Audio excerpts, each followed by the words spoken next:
So hello you guys, welcome back to my channel. It's time for another interview slash chat because this one really is just a back and forth. This video, today's guest is the lovely Presley Cash, who is very, very well known by most Taylor Swift fans, given the fact she was in the music video for Mean and was more recently in the music video for I Can See You. So I thought it would be fun to reach out to Presley and, you know, talk all things acting, all things the industry. What's it like? What's the experience like? What's it like? I mean, goddamn, what's it like walking the Eras tour stage? Eras stage on the tour. But the vibes were absolutely pristine. Presley is like, and I made this joke in the interview, me in a different font. There were certain moments, and you guys will see it if you watch the interview, if you watch the video. The amount of things that we had in common, the amount of like fandoms we've been a part of, the way we love things, our obsessions. I was like, it's like talking into a mirror and having the mirror to talk back to me. Like, it was so trippy. I'm so goddamn happy that I reached out when I did and that I got to talk to this absolutely glorious person, because she really is such an absolute sweetheart. Presley is also, like I said, she's done acting. She's also dabbled a bit in all of the other creative fields. I mean, music, writing, she's an author. I'll have all of Presley's socials linked down below and anywhere that you can find projects that she's been connected to. It's always so much fun getting to just pick an artistic brain. Finding someone that's arty and artistic and getting to just talk and see how their mind works. Yes, this was such a fun video. I hope you guys enjoy. And a huge thank you to Presley as well for sitting down and talking. This video, right, I think I edited it down to like just under 2 hours or something, but we were on call for like 3 hours just talking. It was a absolute vibe. So yeah, I hope you guys enjoy. And again, a huge thanks to Presley. Wow. We should probably start with some stop. I already lamped that hoodie. Oh, I already lamped that hoodie. He's fine as all hell. Oh my god. I did the subtle Yeah, as if I hadn't seen it. You adjusted as soon as we got on, and I was like, but so we get started. That most people would probably best know you. You're probably very well known in the Swiftie community. Well, I'm number one known for being your birthday twin. Very That's true. what we're number one known as. I would expect nothing else than to be number one on that list. Very true. We're June 13th. Mm-hmm. I don't think I've ever met anybody in my entire life with my same birthday. Neither have I. So when you said it to me, I was like, what the fuck? No way. And then I thought you meant, oh, like you're a June baby. And I was like, yeah, sure. And then I saw it was June 13th. And I was like, Yeah, and also Mary-Kate and Ashley and Tim Allen have our same birthday. oh, I knew about Mary-Kate and Ashley because such a tangent. Every year on my birthday, my dad texts me, but he'll text me with somebody else's birthday. So he'd be like, happy birthday to Chris Evans, because I think he has our birthday as well. Oh my goodness. Yeah, I'm pretty sure Chris Evans is one of them. So I knew about Mary-Kate. Didn't know about Tim Allen though. A random like Tim Allen. Yeah. But anyway, yeah, I'm known in the Swiftie community. We'll get into talking about fandoms and stuff in a while, because I have a feeling that's a big part of both of our personalities. I know. Get into. But like going way back, and I remember watching this music video as like a young teen. I can't imagine being the age that we would have been around the time that came out and being told like, you got it. How did that come up? I know. What was that like for you? Did you freak out? I wonder if we're The same age? Are we this? I don't know. I feel very like self-conscious about saying my age, but Well, I will just say I'm 96. yeah, so you would have been, I was 13 when I did that. So I'm like an actor and musician, and I had been in LA for a while. And do you want to know the story, or do you want to know like how I like felt? Probably the story. Yeah, I want to know the whole This story. is an interview show. And yeah, how did you book do you want to know the story? Okay. Am I leaving? I don't know. Let me see. I know, I feel like I'm very low down today for some reason. I know. I don't know what is happening. I want to get Dean in it. There's so much. So I was an actor, and I still am. In LA, there's this thing. Well, not in LA, but there's just this thing where you can like submit yourself for different like acting roles and stuff like that. I'm out of breath, and I'm literally sitting in a chair. It's the nerves. You're good. I'm like that for like the first 5 minutes of every video. I'm like, I know, what is happening? Okay, so I'm an actor. We can't do it. Okay, wait. I was in LA acting, and there's this like these websites where you can submit for like different roles and stuff like that. So my mom submitted me for the Taylor Swift Me music video. And this was like before it would have been really secretive or anything like that. Like now, I doubt she would ever be like, submit for Taylor's. Like this was like when it was, So we're like, oh, Taylor Swift. And sometimes now, like on the the acting sites, they'll just say like, oh, like a big artist, and they won't say who it is. So, but back then it was like Taylor Swift Me music video. And I submitted with a picture. This would have been in 2011. And I think this was when like webcams just started to be able to like, or laptops just started getting webcams. So I'm clearing my throat a lot. I'm like, what? You're good. It's because you're an actor. I know. In LA, like everybody's like, you got to do it in a certain way. You got to have your beautiful headshots that were taken from a, professional photographer and all this, I did it again. I got to tell you, before I did this, I got a gift in Arizona from somebody that I think was like into like some creepy, like paranormal, like voodoo shit. And it was like a skeleton, like bottle. I had it in my car because now I'm in Missouri. And I had it in my car, and then I brought it back in the house. I brought it into this house, and some weird shit started happening. So before this interview, I literally sat it outside. Because so maybe I'm like, I don't know if you believe in that sort of thing, but I literally sat it outside. So maybe I'm like coming off the spell. No, I definitely do. I definitely believe in that. Shit can have energy. You might just, like you said, be coming off that a little bit. The effects might be wearing off. I know. I'm coming off of it. I submitted on my webcam, like a picture of myself on my webcam, which is like crazy because nobody was doing that. Like it was kind of like we were breaking the rules in a way, but it was just like, I'm just going to submit a picture on my webcam and see what happens. And I got called in for the audition, and mean, for people that don't know, is about bullying. So, and I was actually being really heavily bullied at the time. And I always say the joke, I wonder why I would get bullied because I'm so crazy. But I was being really bullied by like some kids, but like mostly adults, which was weird and really fucked up. Yeah.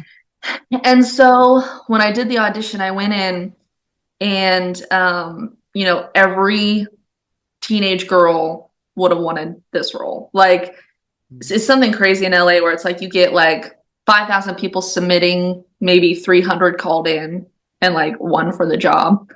And so it's like you never really think, oh, like maybe because I'm kind of crazy, I'm like, I'm gonna get it because I'm the best.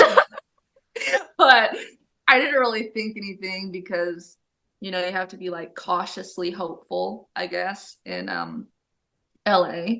Or actually, I mean, people want to tell you to be cautiously hopeful, but I kind of think you should just be hopeful and act like, yeah, like I'm getting this. Because if you're not like that with every audition, you'll literally go insane.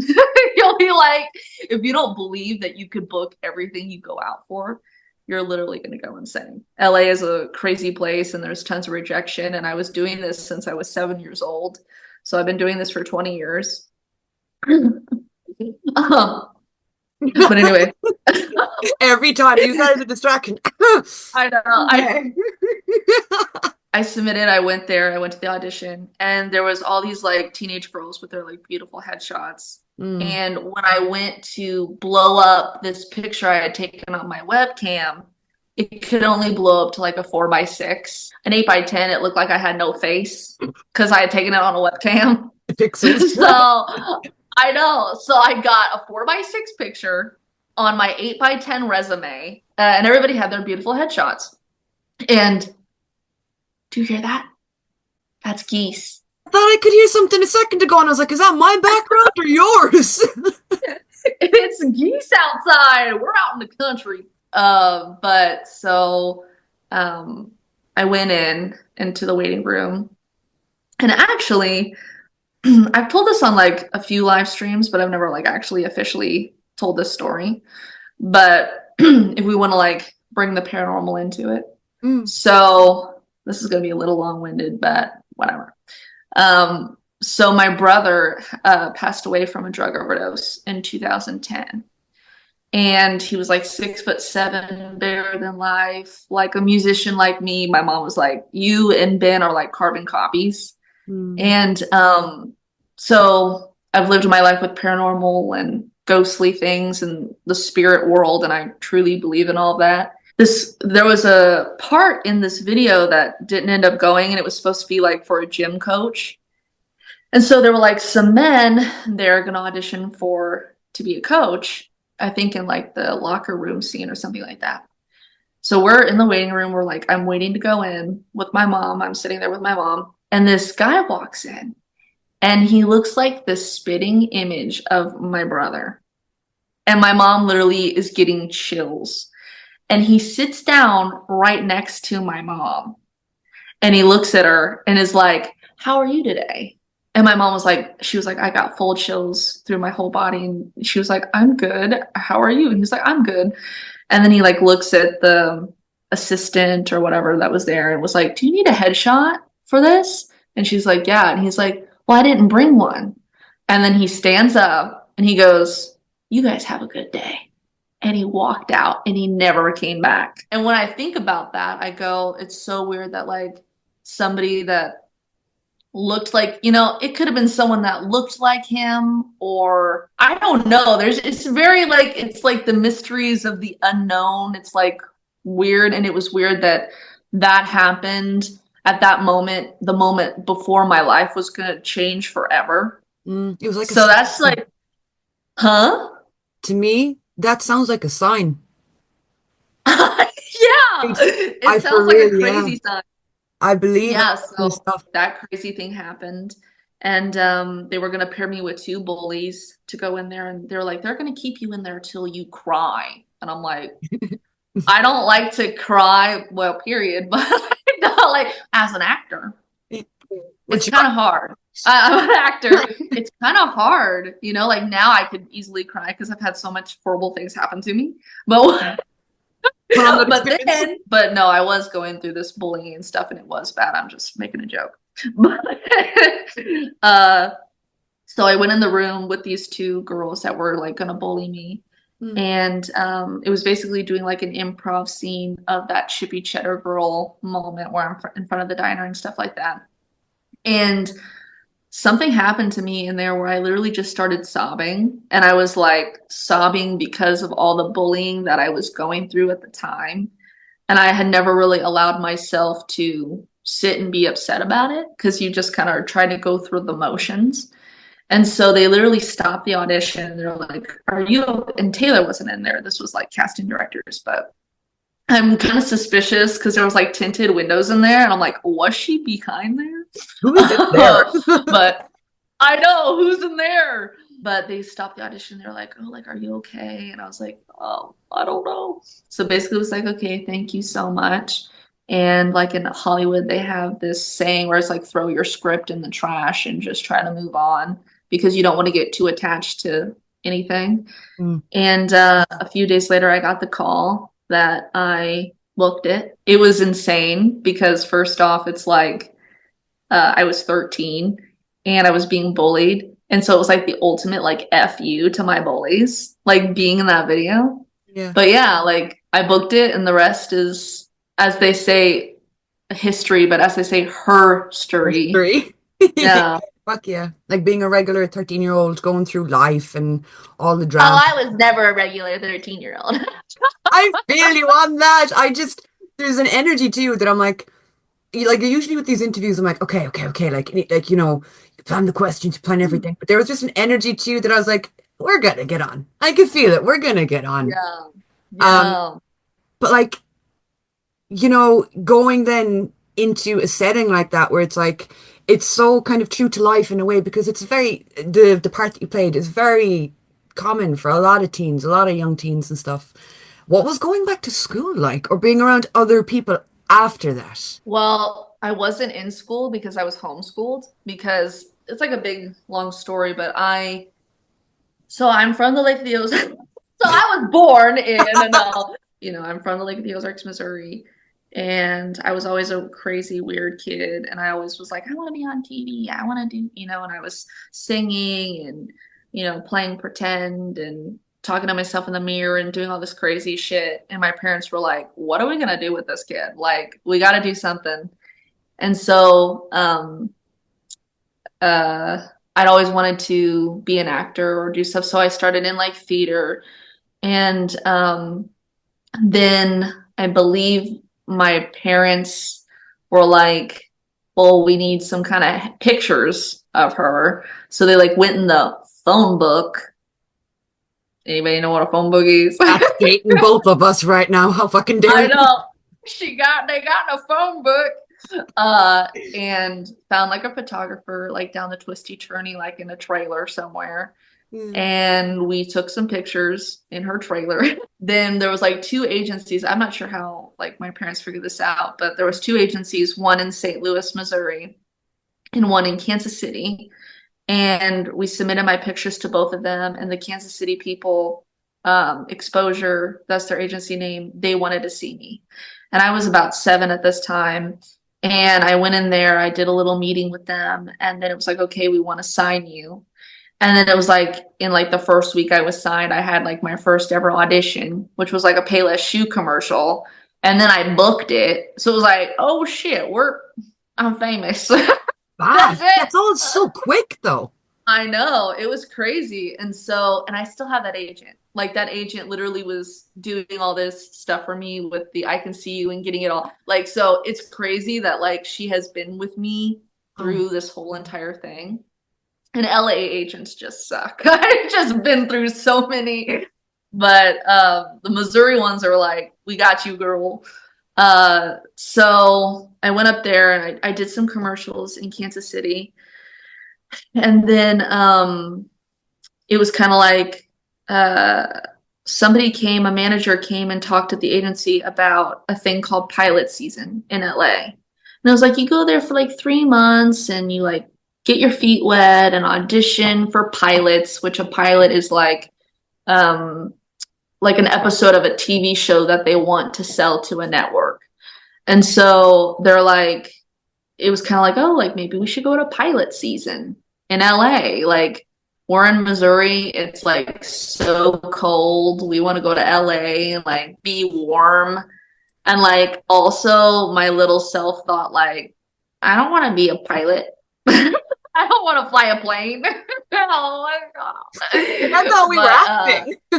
I know. We're going to act like we're flying a plane.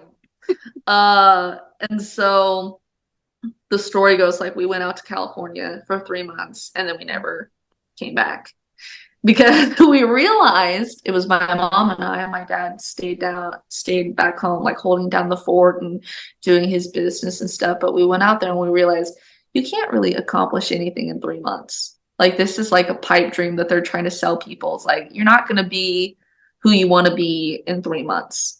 And so, so I went out there in 3rd grade and I was homeschooled out there and my mom taught me and did like homeschooling. And then like through 5th grade, I would go home for visits like at Christmas or whatever, and then go back into my real school. But that was only to 5th grade. And I'm like, I know, like we had a field trip to the middle school and I just knew I would have got the shit kicked out of me. Middle school, I just knew. I was like, I don't want to do this.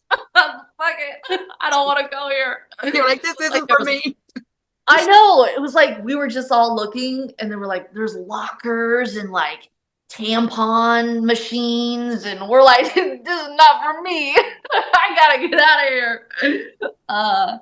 But yeah, I was being homeschooled and I was living in California and I was living in this apartment complex with other child actors. It was called Oakwood in California. There's actually a documentary I starred in called The Hollywood Complex with other child actors that were in this. And it was like a little, like, I've never seen the movie, or what is it? You know that show where it's like something high, and it's like, they're like trying to be like artists and stuff. Do you know what I'm talking about? It's like a show. There's two shows coming to mind. One is Monster High and the other one's Riverdale. Okay, no. What It's is not it it. called?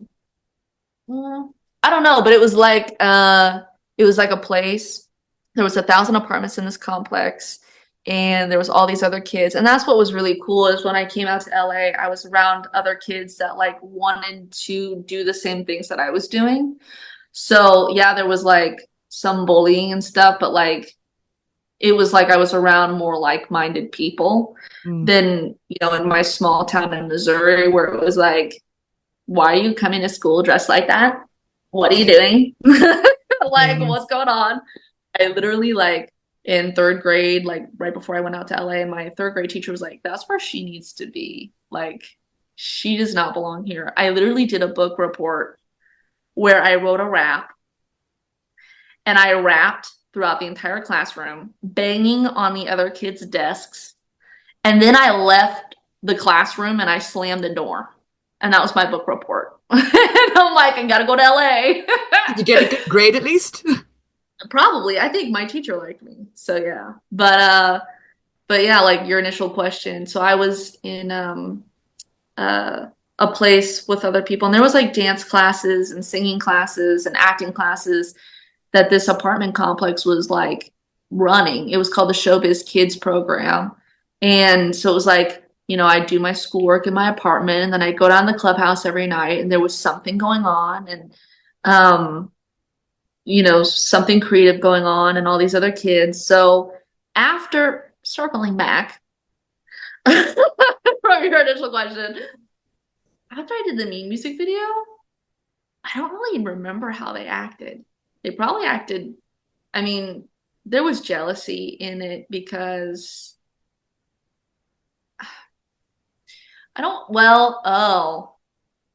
I'll tell you some tea. Oh, damn, something just came to mind there. I I could know, did you see the see thought. Yeah, so some tea. And I would say like I said, a lot of my bullying was coming from adults. But yes, I have 100% been bullied by kids my age. And so the day the Mean music video came out, there was this one girl, and like she's big and famous now. She's big and famous now. But there was this one girl, we were kind of friends, but really not. And she all of a sudden wanted to come over to my apartment, like with her mom. And like, I guess congratulate me about the Mean music video and, whatever, and hang out. And I'm like, why does she even care about me? Like, we're not really friends. And she was like, can I see your computer for a minute? I'm like, okay. And she was like doing like a whole bunch of like, oh my God, she was doing the typing and then I did typing and I could see you. Karma. Foreshadowing. I know. She was like typing on the computer and doing all this stuff really quick. And she had hacked into my Facebook and email accounts and like changed the passwords, like fucked up my Facebook. And like my sister had to like tell me how to try to get back into my Facebook account. And it was like, I think it was because, and the mom was involved in that. I'm like, I think it was because they were fucking jealous. That's wild. It's twisted. Yeah, what the fuck? I know. Isn't that crazy? So it was like, yeah, it was really exciting and cool, but then like you dealt with like that was a weird moment. That was a weird moment for me. Because, people suck. Well, I hope it gave her some kind of a momentary kick because I can't imagine. I don't give a shit who she is. I can't imagine the look on her face when the I Can See You music video then dropped, however many years later. That It was must have crazy. been a bitter pill to swallow. I don't know. A lot of people are just like narcissists. They just like focus on themselves. And I mean, maybe it was. I'd like to think it was, but I think a lot of people are, especially in that business, are kind of just, well, they're focused on themselves, but evidently it really like pissed her off that happened for me. Mm. And like my thoughts on that is like, I believe that everything that, like I am not like anybody else, and all the other people that were going after that dream was not like me. We were all individuals. And like for starters, when I did Mean, I was literally 5'11". I was 13. You know, it was like I went through a really hard period, like between 16 and like, or maybe 15 to 18, because like I couldn't really go out for like, or if I did, like I wasn't gonna book like someone's kid on a show because I was like as tall or taller than the dad. Right. So it was like that was already a weird thing. But like I feel like, you know, whatever people get like or book or do in the industry or whatever is like meant for them, and whatever comes to me is meant for me. Like I never got into the like jealousy thing of it, because it's like I couldn't have done what you guys, whatever you guys did, and you couldn't have probably done what I did, because it was meant for us separately. I mean, yeah, I've heard that a lot as well. Like, not necessarily competition, but just bitchiness or like I think it's the side like the little kind of side comments that hurt more than anything. And like, you go through that, I guess, no matter where you work. But it's like I think that's a healthy mindset to kind of live and let live. Like I'll be in my lane doing my thing and good for you over there, you know? Yeah, it's in everything. It's not just like the entertainment business, Yeah. it's in everything. All they are is mean. Fucking truth. I was listening to that actually this morning. I was listening to that song again this morning and I was like, dude, that song, I swear to God, back when I was like, when it came out, I remember it coming out. And the funny thing is, okay, I was, I would have been around your age. And I was like, I remember being like super into like rock music and heavy metal. Still am. Still am. Yeah. And I remember we were in, I think it was religious education. It was a class we took where it taught you about like all different types of religions and beliefs and like what's the word? Like life codes or life creeds to live by and stuff. And I Hmm. remember we had a day, I don't know, was it centered around bullying or bullying was a topic? And I remember a girl in my class, her presentation was on Mean by Taylor Swift. And I remember, I think it's the first time I heard it, because I remember we're all sitting down and I'm there like heavy metaler. You know what I mean? Like my eyebrow pierced, I had like jewelry everywhere and I'm there. And You then, had your eyebrow pierced at like 12 well, I would have been 13 or 14, but or yeah, 13. Okay. yeah. That's cool. Oh my goodness. And I remember Michael being like, Clifford. No, huh? I said Michael Clifford. Oh, Because he had a stop. red Stop. We'll get into that. We'll go I that. know. Yes. We will get Like, into all things five sauce. okay, so you heard mean in religion. Dude, and it struck, I know, what a weird story, but it struck such a chord. And I remember the girl then giving like this big presentation on why it's important, why the words are important, and why the video is important. And Wow. I remember sitting there being like, holy shit. It had such a huge Yeah. impact. And I don't think I'd listened to her and I'd listened to a lot of her music, but that was one of the songs that kind of like stuck out really early on because of the message. Like you said, like That's all you're gonna be is me, cool. you know? That's so cool. That's so crazy because I was like that. I was like a rocker. Yeah. But without, I was a rocker too. Back in the day. That's so dumb. No, but I like my first ever band I was obsessed with was Aerosmith. And so like before One Direction.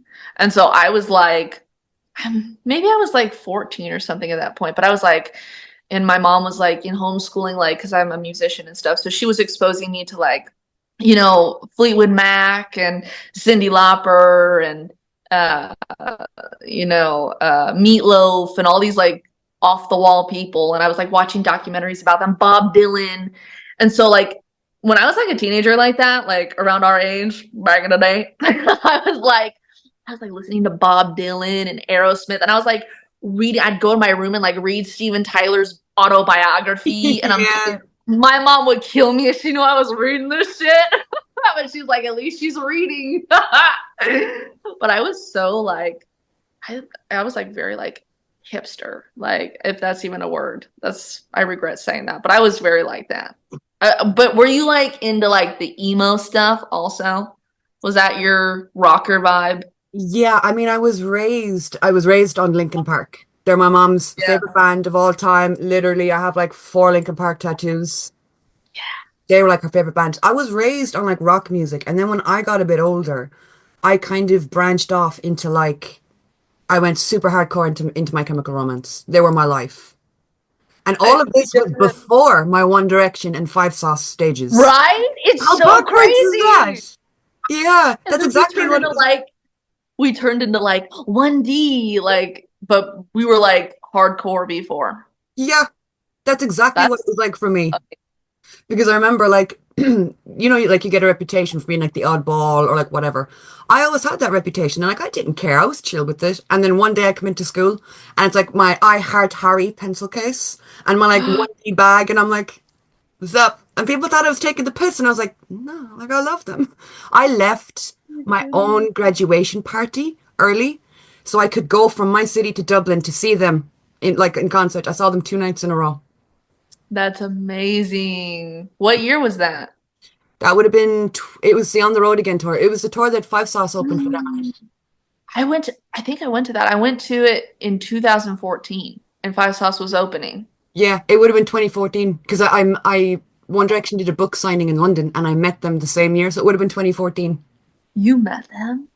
Yeah, I shit you not. I'll see. My goodness. I don't even know if I have the pictures. I'll send them on to you afterwards. They're probably buried somewhere in the camera roll. So when you come to Harry and I's wedding, you'll be like, "We've met, Harry. We met." You already know me. You met me in You already know 2014 me. for 4.5 seconds. I know, then you're the side chick. I know in my brain now I'm in fandom mode and I'm like, there was a question somewhere. What was it? Ah, I can see you. I'm So an actor. you're an actor, right? And as an actor, the I Can See You music video being brought back like into like the Taylor sphere, I would Right. imagine is like huge, but being brought back as part of a Taylor's version project, It was crazy. that must have been nuts. Again, same questions. What was the experience like getting the call or the email? I don't know how that works. Oh my, yeah. I actually she summoned me through my mind. And I was like, oh my God, it's her again. She sent No,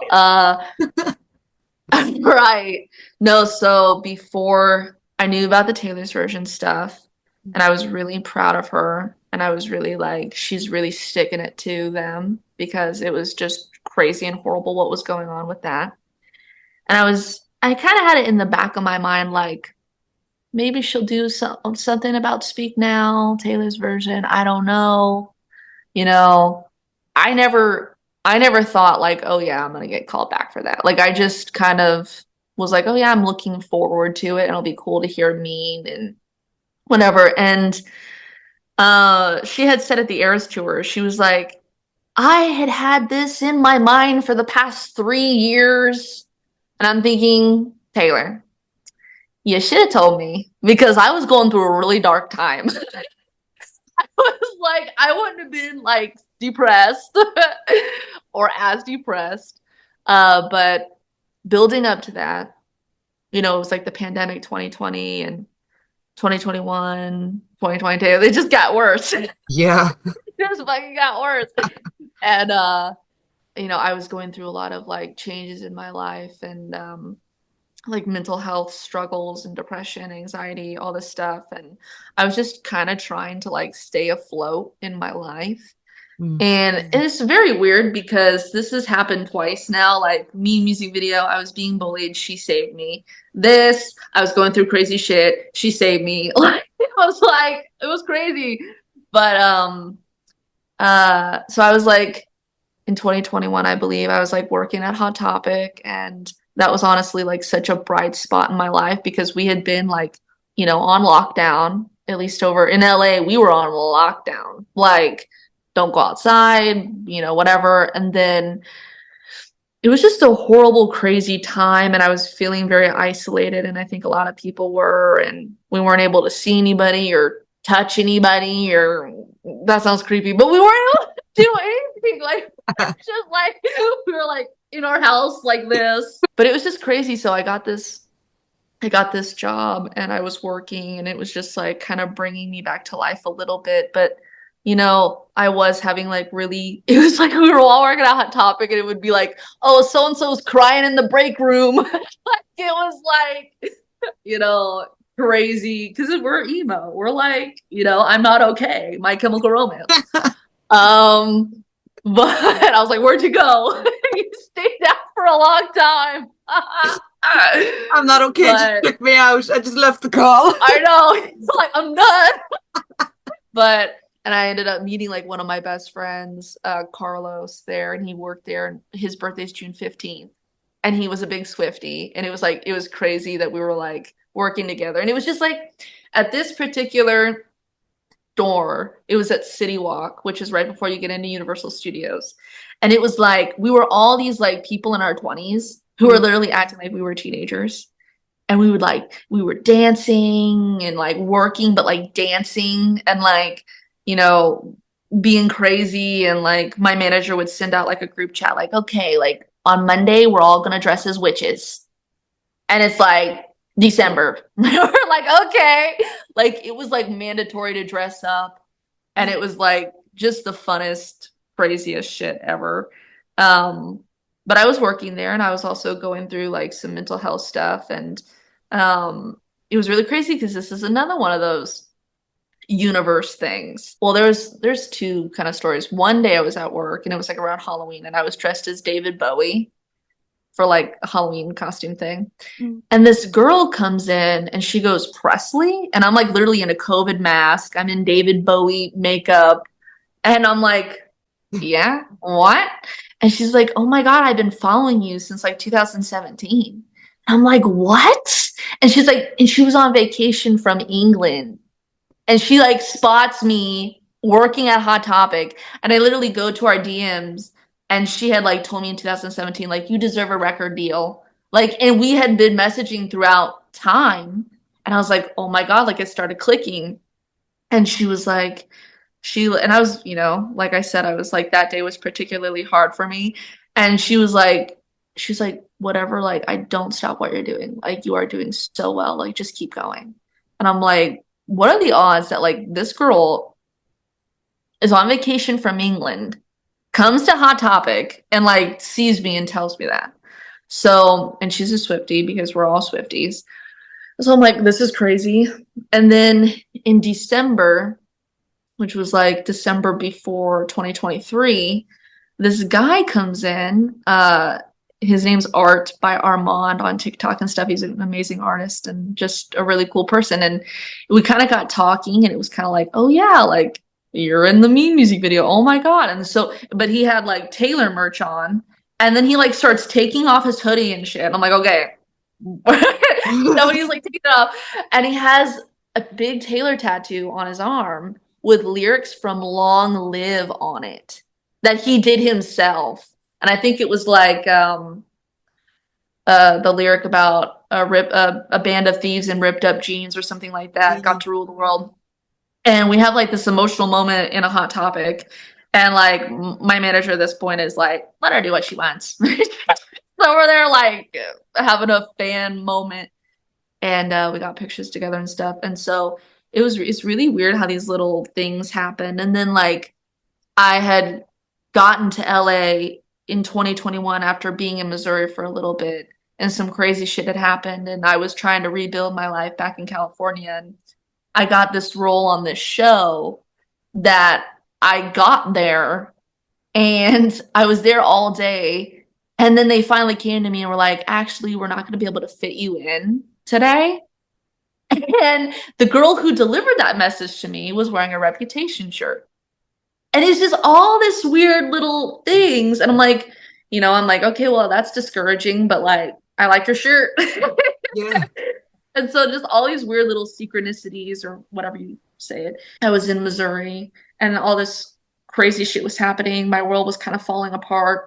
And like the neighbor was blasting Taylor Swift's like Sirius XM channel. And like there's literally Taylor Swift song. I'm like, okay, what is she trying to tell me? I'm like, what is going on? I had that moment with that guy in Hot Topic. And then, I had this I had like my childhood dog that was like 14, baby, and he was just like the best dog, golden retriever / bull mastiff. He was like white as snow. He's dying. And I'm just like, I can't get a break. It's like I'm having to watch like my soul dog die. And I didn't want to go, oh, I want to put him to sleep, because I just don't believe in that for me personally. It would have to be really bad. Like, I'd want to be like, let's see how far we can have him live. I was taking care of him. It was horrible. He literally passes away. I'm going through all this crazy shit that day, and I'm like, oh my God. And then I get the summon. I'm summoned as I'm going through all this crazy, horrible, like, you know, my life's falling apart. Like, what am I doing? The people on the show that I booked said, not today. Like, I'm going through mental health craziness. My dog's dead. I'm like, what the fuck? Leave me alone. And I got the thing is like, oh, can we, like, you know, set up a meeting and all this stuff and like talk? And at first I'm like, is this AI? Because like, I don't know what's going on. It's crazy. So my mom always says, like, you know, with like success or good things in your life, like, you either pay like karmically, like before or after. And it was like, I had paid so many hardships before, and then it was like my fairy godmother, Taylor Swift, came and was like, let's go. And yeah, it was crazy. It was crazy. I can't imagine. And I have to make the joke because it sounds like it. She was planting Easter eggs in your life, girl. People coming up to you I with know. flip shirts. Come on. That was crazy. Taylor That was Swift music crazy. blaring in the background of random places. That was yours. That was her putting Easter eggs in. Like, okay. And no one was home. It was literally, and I'm so psycho. I'm like, I go over there, I'm like, I'm gonna tell him I was in the Mean video. I'm like knocking on the door, no one's there. I'm like trying to get promo, and no one's there. And I'm like, they're gonna be so excited when they know who I am. No one was there. So it was like, what is going on? I believe in things like that, and I believe in signs too. I'm one of those people who, like, I will find patterns and be like, it makes sense. It was leading up to this. You know what I mean? It's because of our birthday. To That's why. probably we seem like the same person, but in different fonts. To be honest with you, just with different accents. Yeah. Right? My mom Um, was looking through your Instagram and shit, and she's like, oh yeah, my God, she's so gorgeous. She's so beautiful. You guys kind of look alike. And I'm like, is there something, if we're we need to do ancestry or something. We need to see if we're related so I can get the hell out of America. I think. could you imagine if we did, like, just for shits and giggles? We're like, let's do one, and we're like fifth cousins, twice removed, or some shit. Yeah, that would be crazy. I'm like, I'm moving with my cousin. I'm like, get your Harry cardboard cutout out of storage because I don't know where mine is. Bring them with you. Did you have the one where he's like in a red flannel? No, I had the one where he's wearing, it's like a pale, I think it was like a pale white hoodie or something, but he had his hands in his pockets. Neat the little, I know, the little side sweep. Oh my God, I loved that thing so much. Dude, it was in my room. I'm not even joking. Up until like 3 or 4 years ago. I shit you not. I had that thing up for like damn near a decade. And the only reason I took it down is because I was painting and I didn't want to get paint on him. And then he went into storage. But with the tour then, and I only bring this up because I won the Great War. Okay, I went to night 2 in Dublin for the Eras tour. Probably. Wait, didn't she sing Mean at one of those shows? I think she did. My secret. What were my surprise songs? My surprise songs were "This Love," "Ours," and "The Albatross," and oh shit, what was the other one? All I remember is I was the only one in my section that was like reduced to tears as soon as she started "The Albatross" because she'd never played it yet. It was the debut Oh, of the song. yeah. Lost my fucking life, and people around me were like, "What one is this?" And I'm there. Oh God. Infamous. Yeah, so it was night 2, and I know, like, I saw her on the 1989 tour, I saw her on the Reputation tour. There was just something different about this, and like that's from an audience member, but you got to be on the stage. Isn't that crazy? How the fuck? What was it like? Was it blinding? Was it just lights everywhere? Was it like, what are we talking about? Actually, it was pretty crazy because you could actually see everybody. Like when you're up there, you can see everybody. It wasn't blinding at all. Like I was literally like looking at people like you can see. Oh no, But She saw my snot bubbles from the stage. No. No, you can see people, which, you know, and I was like, well, I think to be a performer, you have to be a little insane Yeah. because you're literally like going in front of a stage or going on a stage in front of a whole bunch of people, wanting them to react to you in some kind of way. I don't know. It's that the coffee's going now. You're like, here I am. Look at me. I'm gonna do something crazy, you guys, you know, and like you have to be, and I've been like that since I was like literally 5 years old, like performing at, you know, fairs and bars. That's another story. But like I've always just loved people and I've loved performing and I love having these like connections with people. And so, you know what's crazy? I didn't even know I was going to do that when I did I Can See You. Like, she is like a sneaky little Swift because I didn't know that. Like, I didn't know what was happening. You know, I was like, I did I Can See You. It was amazing. I could talk about that also. But we did that. And then it was like, okay, well, now I'm just going home and I think it's going to come out on YouTube or whatever it does. And when I saw Karma was, and this is so crazy, I'm like kind of psychic too. And so I didn't know why I did this, but I wore a shirt to one of my fittings that said Karma. And it was so crazy and then that video ended up, I didn't know that was going to be a video. I didn't know it was going to be premiered. So I was like, I'm dropping Easter eggs and I'm not even a part of it. I'm like, what's going on? Everyone was probably like, what does she know? How does she know that? My mom is psychic too. So we kind of just were like, maybe we should just stay inside our house because COVID was a little rampant at that point. Maybe we should just stay inside our apartment for the month of June. Because we don't want to get sick because in case something happens. Because I believe I knew that it was coming out July 7th. Like I said, I didn't know that was happening, that we were going to premiere that or go there or anything like that. And I think it was like June 20 something or 25th or something like that. I got the call like to do that. And I was like, tell my mom, we're some psychic people. Because I was like, we literally I stayed in the house on my birthday, like, which is normal for me. But the 1 year I'm like, maybe I'll do something. They're like, nope. My mom's being crazy again with her psychic premonitions. So we didn't get sick. And it was crazy because it was in Kansas City, Missouri, and that's like my home state. I'm from Missouri. I'm literally in Missouri right now. So it was amazing that she did that to where I could be in front of, you know, in my home state. And it was insane. Like everybody at the hotel, like was in, you know, Swiftie garb, is that a word? Garb, like Swiftie outfits and bracelets. And I'm like thinking, I have the biggest fucking secret. Like you guys don't even know right now. And I'm blonde, so like nobody would even go, were you in the Me music video in 2011? Like I look totally different. So, and we're going down the elevator like that day, and I'm in that outfit that I wore, which was like, you know, Eras Tour the uniform for the Eras Tour. Naturally. And like people are in the elevator, they're like, oh, we love your outfit, you going on the tour? I'm like, yeah. What was crazy was on the plane going from LA to Kansas City, I sat next to this guy named Connor, and I'm like, we fell in love.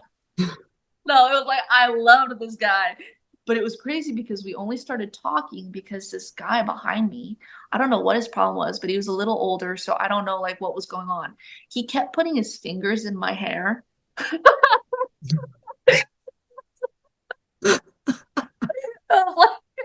was like just like sliding them in, and like on my scalp. It wasn't like oh no, thank you. That seat would have been going so far back, I would have sent him flying. He's touching my scalp over and over again, like literally like this. I don't want to turn around and be like, yo, get your hands out my hair. And so my mom like turns around like, can you please get your hands out of my daughter's hair. And like he's like acting like he doesn't know what she's like. He kept kind of doing it. And then Connor, this guy next to me, is like seeing this go down. And he's like, this is crazy. Why is the hair in your hair? And then the flight attendant had to be like, sir, can you stop putting your hands in her hair? And so that opened up this conversation between me and Connor. And I was like, was that the universe? Did that guy not even know why he was putting his hands on my hair so I could literally become friends with Connor? And then like before I got on the plane, like I'm just sitting with a whole bunch of Swifties and we're all talking about, they're talking about the concert. And I'm just thinking like, I have this crazy, you guys are gonna go fucking nuts. Like you guys, I couldn't imagine sitting with that knowledge. No. I had this knowledge from like January to July. And I'm just sitting with it. I left the country and told no one. Like I left the country because we filmed it in Liverpool and it was like, don't tell anybody. My literal niece, when after the video premiered and everything, she texts me and she's like, is this you? Like, it's like, what? And then she waited for the credits and she's like, what the fuck? This is for Taylor Swift. I can't tell you. I couldn't have told you. Hi, But so I'm talking to Connor after this guy has his hands in my hair, and he's like, so what are you doing? Like, what are you I'm like, I really don't know. Like, so I was like, I'm from Missouri. He goes, oh, really? He's like, well, what are you going to do in here? I really don't know. Connor, I don't know. And he's like, what? Like, and then we like exchange social media, like Instagrams. I'm like, holy shit, he's gonna know because my profile picture is me and Taylor from the Me music video. Like, he's gonna know, he's gonna leak it. I'm fucked. I'm gonna like going crazy about it. But he's like saying he's going to the show, and I'm like, oh, that's really amazing. That's crazy. And then we're like talking, and he's gonna be on the same flight that I am going back to LA. And I'm like, oh my God, we need to sit together again.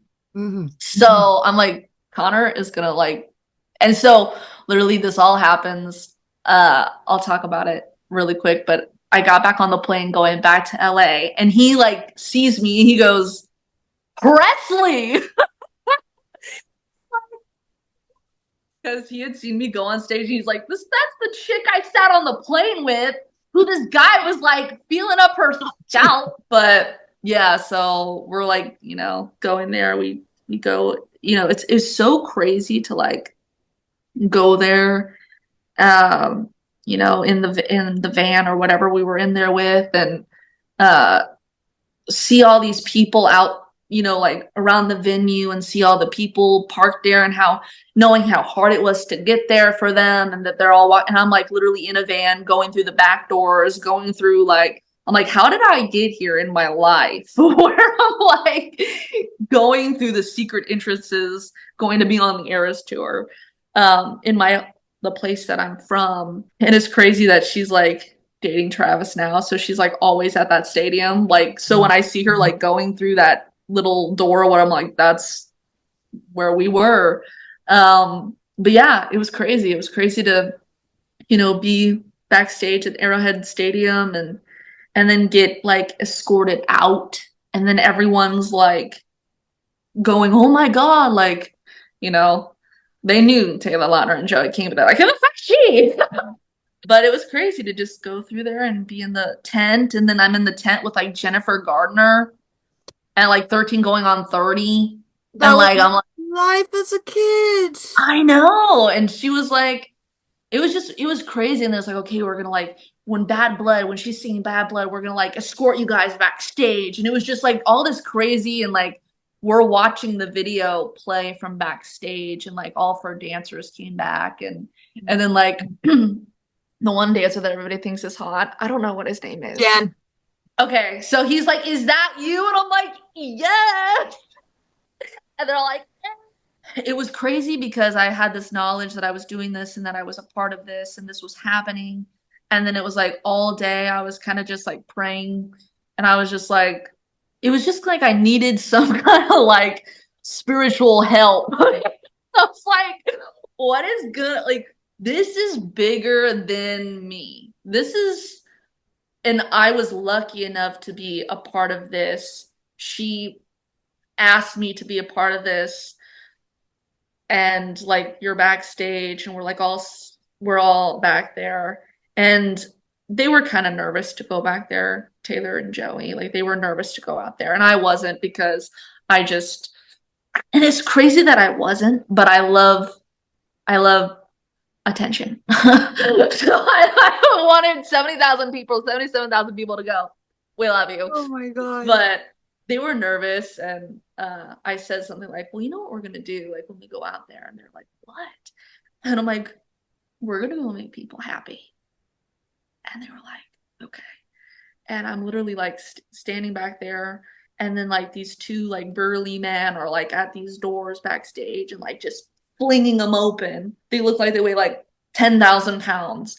And then like I'm seeing like Joey go out, and then I think and then I went out, but like Joey go out screaming, Taylor at the end, and I'm like once I go through these doors, like my life has changed. Like the video playing was crazy in itself, and I can't think of any other artist that has premiered a music video at their tour, let alone the biggest tour to ever exist. So I can't hear what she's saying when I'm back there. And they just opened the doors. So I don't know what she said when I was in the moment. They opened the doors, and I just like walk out there, and it was just like, I say that like it felt like going into my backyard. Like, and it sounds so crazy to say that, but when you can actually see the people and know the community and feel that love, because this is like the Swiftie community is the best community I believe that exists. And it's such an honor that I've been a part of that since I was so young. So the fact that they're like, you know, they're dressed up and they have their friendship bracelets on and they're just sending you so much love. It's just like, how could you feel nervous or afraid or scared when all that 77,000+ people are just sending you the most love that I'm ever going to get in my life? Crazy. It was like, and then, you know, she hands me the microphone and I'm like, Missouri, it's so good to be home. And I didn't realize, like, someone should have warned me that there was like an echo. Like, so there was like an echo, and I'm like trying to talk normal, but I'm like hearing myself echo. And then I said, like, I love you, Mom, because my mom was in the VIP tent. We have just been through so much together. And she has really been the beacon of light for me to even follow these dreams that I had. So from my mom and I, like, we sang to Long Live, because that's like a really important song for us. And it was just like, you know, the dream is, there's a lot of debate about like, well, you know, if your parents involved, is it their dream or is it your dream or whatever? It's like, it was my dreams that she was going, they can come true and we're going to go do this. And without her doing that for me, I would have just been another kid with a crazy dream that didn't, you know, go after that. So it was like a moment for us. And in front of like 77,000 people plus people. But yeah, it was crazy, like, to be on that stage and to be in that moment. And then like the aftermath of it, like how big it was. I'm literally at the grocery store now picking up magazines with my picture in it, like from the Eras tour. And I'm like, this was like history. This was like history that I was a part of, that I would have never really thought I was going to be a part of. I mean, yeah, dude, definitely, because like the tour in itself, like you said, it's the biggest tour of all time. And with the re-recordings and Taylor's versions and stuff like that, like, again, history, it's a huge part of music history. I just love Yeah. how casually you drop the names. You're like we're backstage and like Joey and Taylor are there. I'm like, bitch, if I was standing beside Taylor Lautner, I'd be probably like sneezing blood from nerves or something. You know what I mean? Oh my God. Well, you know what's crazy? I had never seen Twilight. I still have not seen Twilight. And it was because my mom was like, because she has a degree in criminal justice, and she's like, vampires are real. Like, you're not watching that movie because vampires are real. So I never watched it. You've still And never seen Twilight? I didn't want to before, especially because I didn't want to like throw up. Like, I had to work with this person. I don't want to be like, Yeah. But at Hot Topic, when I was working there, I'm literally like folding Twilight shirts, Mm. and then this happens, and it's just like That came the into my crazy. mind too, because you mentioned earlier about folding Twilight shirts, and I was like, I know. no, no, what the fuck? It's crazy. It was like she could have picked anyone to do that in my place. Anybody. Anybody in the world would have done it. I don't know any other, well, I can't think of any other. She could have gotten I don't know, Obama. She could have gotten anybody to do that. And the fact that she was so loyal and wanted to get me because I was in that initial video and wanted to get me to do it just shows what kind of person she is, because it could have been anybody and she chose me, and that was crazy. I think that's a big part of the reason why people stay with her and love her for so long. I mean, like I said, I've been a fan since like just before 1989 came out, is when I went hardcore into Obsession, and I've never left. I've been obsessed, Vil, choo choo, all aboard the crazy cat. And I think it is for that exact reason that it's like, I don't know, that there's a softness and there's so much care put into everything and so much thought and stuff, and the community as well, being so like inviting that you can be whoever you want to be. You know what I mean? And it is so inviting.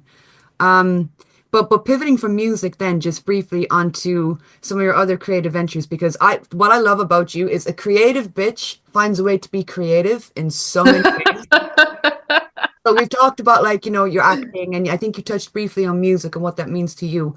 But dude, a writing career? I know. It's like, well, I say I'm an actor, but I'm really like a musician, artist. I think I'm just an artist. I think that, you know, if that's just who you are, that's who you are. Mm. And so play guitar, I write songs, I act, I decorate, because that's artistic. Like what you're doing right behind you, that's art. That's you're a set designer, okay? uh, and so with writing, I started writing songs, and um, then I had this idea, my mom and I have always talked about, because I am from the Lake of the Ozarks, Missouri, and every house I lived in Missouri at the Lake of the Ozarks was haunted. And like literally, I was a little girl going, Mom, who's that man walking through the wall? Like, Absolutely not. I know. It's literally Dean. No. But my experience was, and I think that when you're a kid, well, it started happening when I was like 3 years old for me, but also like I would wake up as a baby and I wouldn't cry, I would sing, and I would look in the corner and talk. And it was like, what is she doing? At least she's not crying.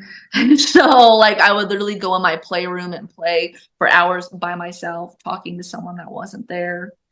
Um, and so as like around 3 years old, I lived in this house. My family and I would always name our houses. So this house was called the Cozy Cottage.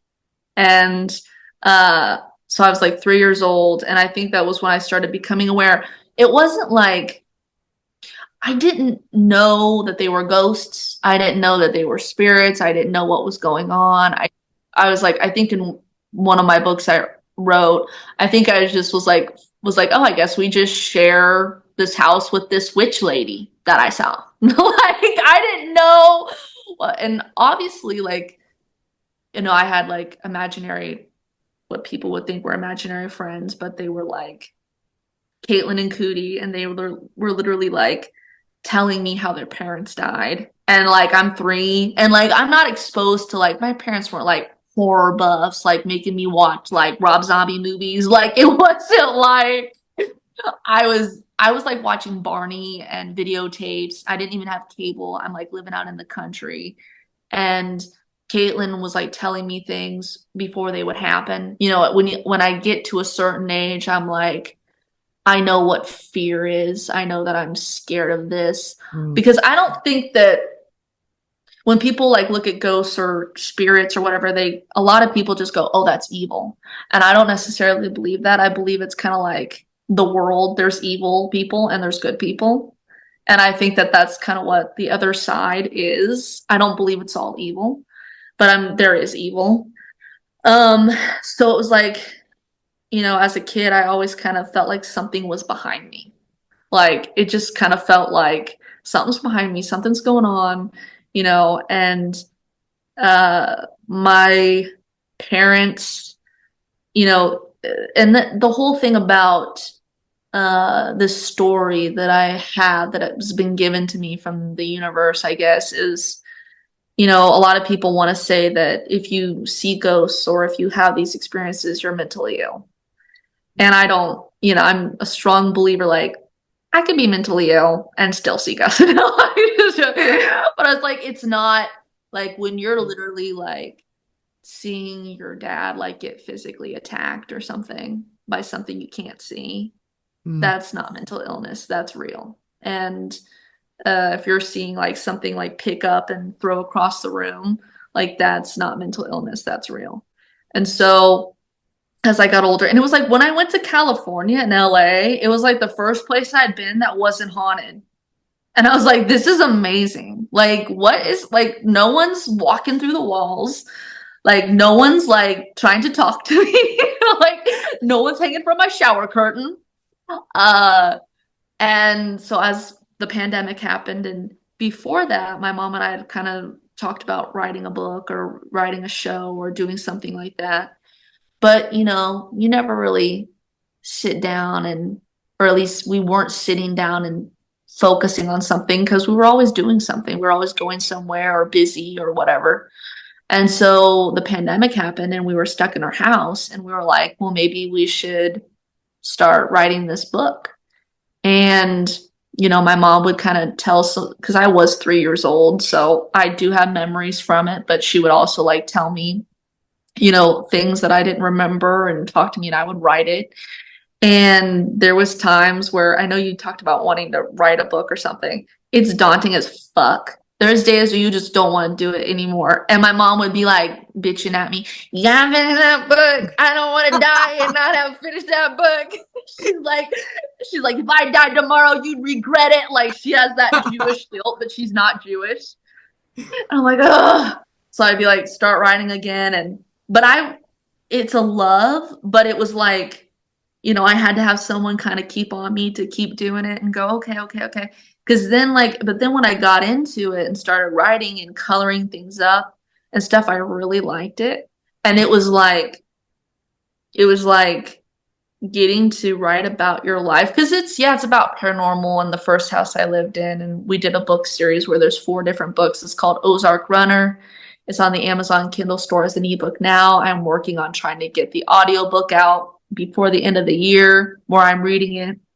But yeah, it's a book about paranormal and stuff, but it was also a book about my life, my growing up, my family, and to have that written down is actually amazing because you can look at it and you're like, yeah, this was my life. There was ghosts and crazy shit, but like, I'm probably not the only person who has a dysfunctional family. But at this moment, our family was pretty good. We were all kind of getting along. We were all kind of together. And we were all kind of like, holy shit, our house is haunted.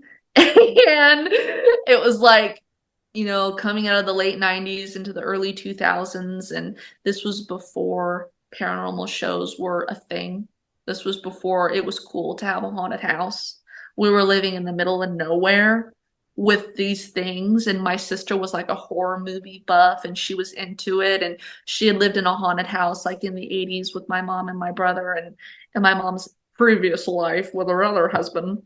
But so she was like really into it, and we talk about that in the book, and we actually found like a paranormal investigative team out of Kansas City, and they came down and did an investigation. Like this was before it, like I said, it was before it was cool to have a haunted house. And so I talk about that in the book and what happened and how my beef with like these paranormal shows, they're like, you can get rid of them. You can send them to the light. I'm like, they don't want to go. They're like, I think in one of the parts of my book, I'm like, maybe you can't send something to the light that doesn't belong there. And it's like, especially my problem is when they like go into a family's home and they provoke them and crazy shit happens and then they leave and they don't give them any help or any resources. And that's why my family and I kept moving from house to house to house to house to house to house to house to house. And it kept happening in each house. Like, and then I just thought one day, like, Ozark Runner, like, because we were running. And it's kind of like my life's curse. Just keep running from place to place to place to see which one is like the lesser, worse version of a life. Because, you know, when I was writing that book and, you know, I would talk to my dad about what do you remember and talk to my mom and my sister and whatever, it was like, you think you're like going crazy. Like I was a kid, but like to hear from adult perspective, it's like you think you're going crazy. You know, when this crazy shit is happening and you're supposed to like, you know, not be you're not supposed to really like, especially then it was like it wasn't something to be like, ooh, ghosts. Like you're supposed to be normal. You're supposed to have a normal life. And like literally my parents were like, don't tell anyone at school that you're having this because we don't want you to get taken away. Like, because it wasn't acceptable. So I have series of 4 books. I'm planning on trying to write about every house I live in. This house is haunted as well that I'm sitting in right now, but they're called Ozark Runner, Haunted, and they each have their own title on them. But yeah, it's crazy. I get every long tangent with it's crazy. It's crazy. But no, it is. And I really like the title. I really like the title of the series. And it wasn't until you said it that it clicked into place. That's a gorgeous name. Thank you. Yeah, because it wasn't like, ooh, like Demon House. Yeah. Or like yeah. You know, because it's just like it encapsulates not only the paranormal and everything, but my life. I'm always, and I think it's probably a lot of people's lives. And I know that one of the things you wanted to talk about was like fandom and stan culture and all that. Running from ghosts, running from your problems, running from yourself, just running from, and I was thinking about like, when you said like, what does it mean to be a fan? If I wasn't a fan of things and like hyper focusing on certain things in certain times of my life, like I would have never survived it. So being an Ozark runner is like you're running away from something. And I think like, you know, escapism of like books or TV shows or music or whatever, like that's vital for our existence.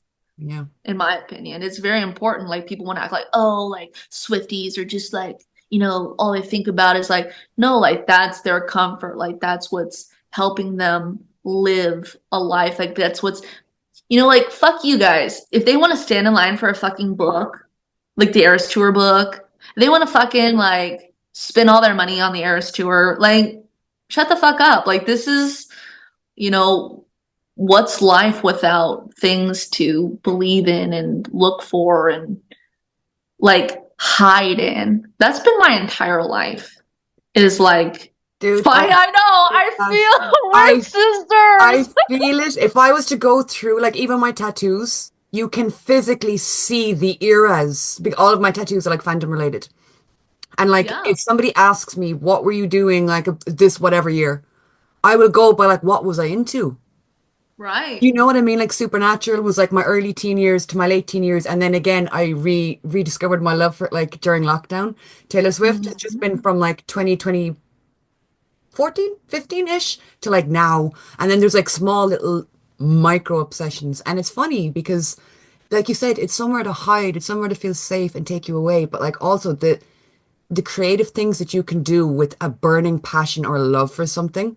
Like my YouTube channel, the whole reason any of this is even happening is because I was obsessed with The Walking Dead. And I started a YouTube channel doing reaction videos. People got on board and they were like, sick video. And then that snowballed into like interviewing some of the cast and the crew and stuff. And it's like passion. Like you said, it's like a light in the dark. It can't be a bad thing. You know what I mean?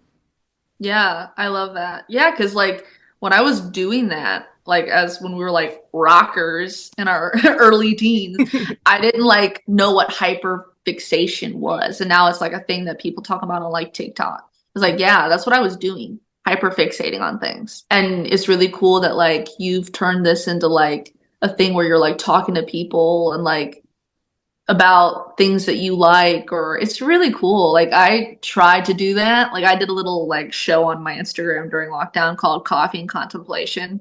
And I would like have people talk like live, and like I talked to like Cyndi Lauper's guitar player and like a drummer from the band the Gin Blossoms. And I was like, so when I was watching some of your shows, I was like, yeah, I used to do that. And it was fun because you got to talk to people that you were genuinely interested in and what they were doing. And I was like, it was crazy the amount of people that like said yes. It was like, just message them, take a chance, and the worst they could say is no. But it was like a lot of people said yes. I know. And It's that's the crazy. crazy thing. I'm like, thank you. Why would you say yes to me? What the fuck? But thank you. I appreciate it. Yeah, because like, I know. and like, I don't know. I feel like there's always so much shit going on in the world and so much darkness. It's nice to just hear people talk about shit that they love, about shit Yeah. that they're passionate about, you know? They're- What's that? So where'd you get the pumpkin tattoo? Because I love that. Are Halloween. you like obsessed? I'm obsessed with Halloween. Yep, that's my little guy. I got him, I think it was 2 Halloweens ago. I was like, my mother actually said to me, my mom was like, we got talking about tattoos, and she was like, you don't have a Halloween tattoo. And I was like, yeah, I do. And I didn't. And I was like, holy shit, I need to get one. What the fuck? Yeah, That's love Halloween. amazing. I Love. know. That was like a little like it started in an obsession, but like it kind of became like my life. Like we're Geminis, so we kind of just go into Oh, different yeah. things. So like, I've always loved Halloween, but then like in 2020, I started like looking at people's Instagrams. It's like hashtag Halloween 365 or whatever, and I started seeing people like literally living Halloween all year. And I'm like, that's what I'm gonna do. Like I'm gonna do this. And it like took over like my personality, and like I became like it helped me embrace like the spookiness, because I did live in haunted houses, and then like I do love Halloween. And the reason I love Halloween is because it's like you can be anything you want to be, like on like one day a year, and like everyone accepts it. And I'm like, and you can be crazy and fun and, do whatever you want. And people are like, okay. And I was like, we need to be like that all the time. Like in LA, it's more acceptable because like people are just more open-minded there. So it's like I could be walking around in like a Frankenstein shirt and like pumpkin leggings. That doesn't sound like a great outfit, but that's what I could do in It's like choice. April. Yeah, and they'd be like, sick, slay queen. Yeah. Like, you know. But yeah, I just love that whole like I'm literally drinking out of like a skeleton glass. It's just like a warm blanket. Like getting too caffeinated up. Like it's like a warm blanket. So dumb. I'm like, I get it. No, But no, it's dude, seriously, I feel it because like this year is the right. first year you can't see it, but like my room has been in Halloween mode for the last like 4 years. Like actually, can I pull this? Can you even see this? Yes. It's I always love it. it is always Halloween mode. And this year, like, it's the first year that I've gotten really into Christmas. I think it's hyperfixation. My mom, she's always been a Christmas girly. I've always been Halloween. And then this Mhm. year, I think I saw a gingerbread man, and I was like, I fucking love them. And like, Right? when I tell you I have a collection of like gingerbread men, gingerbread houses that started like a month ago, and I'm like, yes, Christmas is in. I'm so on board. Isn't that weird that we're Isn't it? like we can just change like that on a dime? Yeah. I think it's a Gemini thing. Yeah, I've heard that we I don't can know. be a little bit switchy. You know what I'm saying? We're all or nothing. We're passionate, Right? but also the next day we might not give a shit. Right. It's really crazy. Like I literally have a skeleton right there. Do you see that? And I love him. Yeah. Like I like would have been like my makeup for a while was just like orange eyeshadow, black eyeliner, black lipstick. And now all of a sudden, like I got a Frosty the Snowman palette, and I'm like, ooh, like I would have vomited at this before. I would have been like pink and blue, disgusting. It's But gorgeous. today I was The like, colors are gorgeous together. thank you. But yeah, like I'm just kind of shifting. Like, yeah, I'm spooky, but like I'm also kind of like bought a pink sweater that said Santa baby. Like, what is happening with me? What's happening with the Geminis? It seems to be happening to both of us I right know. now. We're shifting into Christmas zone. What the fuck? I know. Like, well, Christmas for me was a big thing growing up. And then like like some trauma happened to me. And then it was like I hated it. It was horrible. It reminded me of the good times. And I would like, like be walking into work like seeing Christmas lights everywhere and be like, bah, bah. I'd be like, I hate it. You're joy of the world. So I was talking about this on a live stream the other day on TikTok. I started to try to like reinvent the holiday for myself. And I like every year I would do like, multicolored lights would upset me. So I did like purple lights. And I did, little tiny things to, oh, well, the Christmas dinners are not like a thing really anymore. And I was like, we're gonna eat French fries. Like I tried to start doing little things to disassociate with Christmases of the past because that's another thing why I like Halloween. Halloween is not family oriented. It's not emotional. It's not like crying to I'll be home for Christmas because you won't be.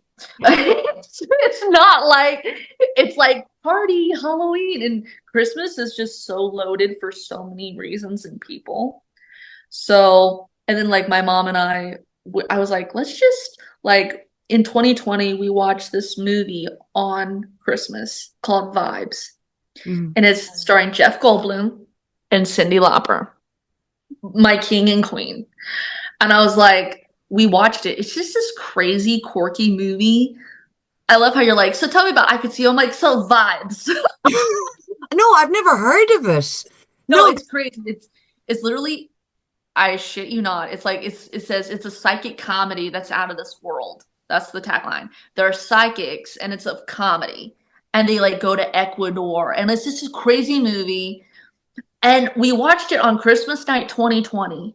And then I was like, let's just make it a crazier tradition to like watch it every year on Christmas for the rest of our lives. It makes no sense. We've been doing it since 2020 and no. it's wild. It's the craziest fucking movie.